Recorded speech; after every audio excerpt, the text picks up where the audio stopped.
అరవిందో అని అనుకునే స్థాయి నుంచి ఈ 4 సంవత్సరాలు వెనక్కి తీసుకుంటే మీరేమైనా తప్పు మార్గం తీసుకున్నారని ఏమైనా అనిపించిందా?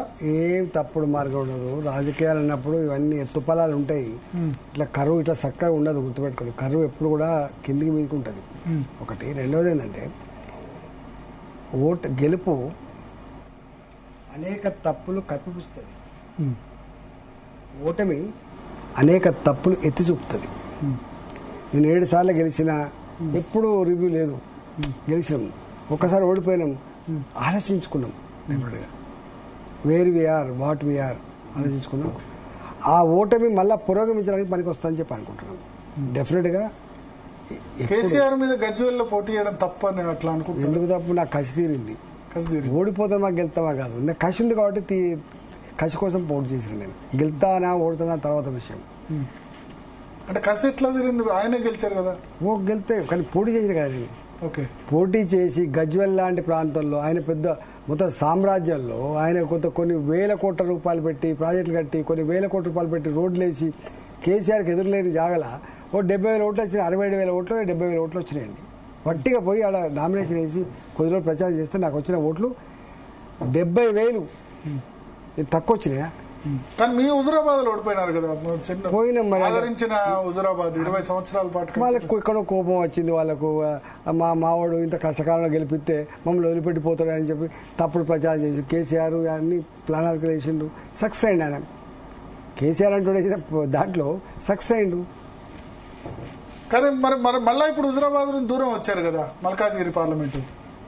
తెలంగాణలో ఈటల ఆయన అంటాడు గీ హుజురాబాదు, గీ హుస్నాబాదు, గీ మల్కాజ్గిరి ఉంటుంది. తెలంగాణ లీడరు గుర్తుపెట్టుకో. ఈటల ఆయన అంటాడు ఎక్కడ పోతే అక్కడ ఉంటుంది. మాలాంటి వాళ్ళం ఒక ప్రాంతానికి పరిమితం కావు, మేము మొత్తం తెలంగాణ పరిమితం పెట్టాం. గుర్తుపెట్టుకో. ఇక్కడ ఒకటి రూరల్ లీడర్ ఇప్పుడు అర్బన్ లీడర్ గా ట్రాన్స్ఫార్మ్ అయినారా? ఇక్కడ 7 సార్లు గెలిచింది కూడా హుజురాబాద్ గెలిచిన కార్యక్షేత్రం. Malkajgiri is total urban. అంతకుముందు పక్కా తెలంగాణ ఓటర్.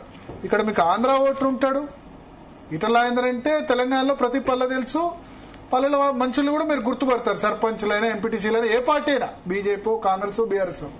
కానీ ఇప్పుడు మీకు అర్బన్ లీడర్, అర్బన్ వచ్చింది. అర్బన్ లో north Indian voter, Andhra voter, వాళ్ళందరూ అడాప్ట్, అందరూ మిమ్మల్ని యాక్సెప్ట్ చేస్తున్నారా? ఒక మాట చెప్పన్నా, నన్ను ఒక అర్బన్ లీడర్ అనో లేకపోతే రూరల్ లీడర్ అనో నన్ను అనొచ్చా?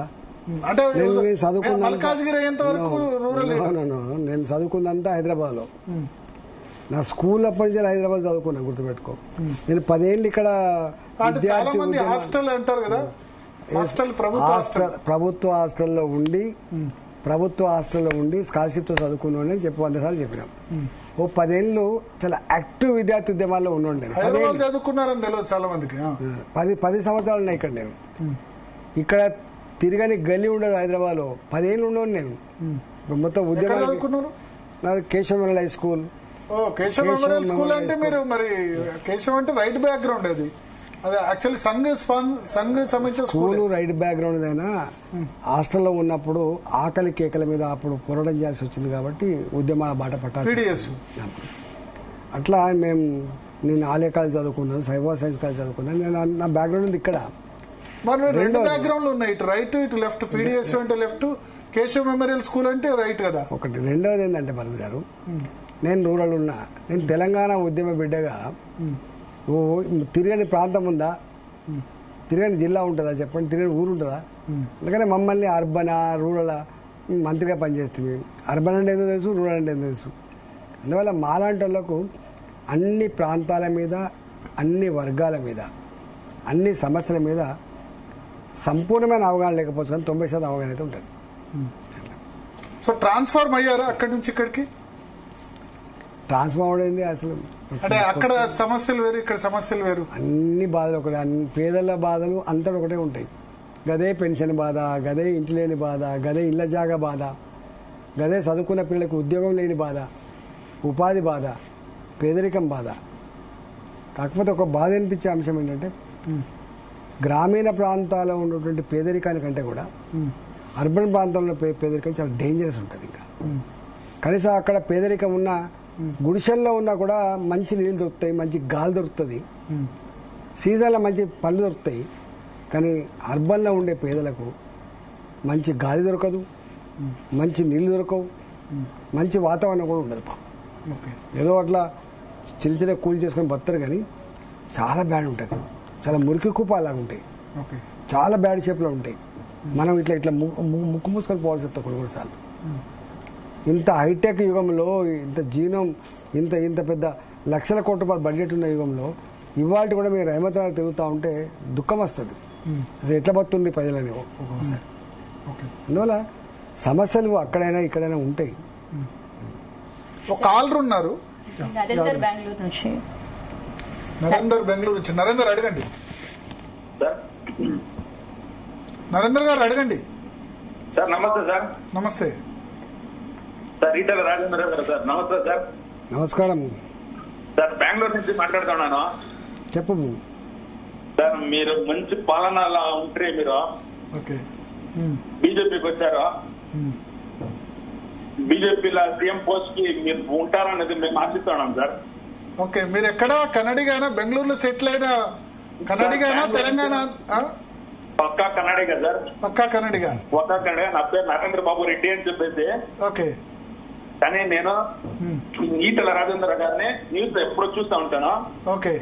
వాళ్ళు లాస్ట్ కేసీఆర్ పాలనలో మంచి గవర్నమెంట్ చేసినారని చెప్పేసి నేను చాలా చూస్తా ఉంటాను సార్ ఈ తెలంగాణ గవర్నమెంట్ ని. ఓకే. పూర్తి పేరు నరేంద్ర బాబు రెడ్డియా?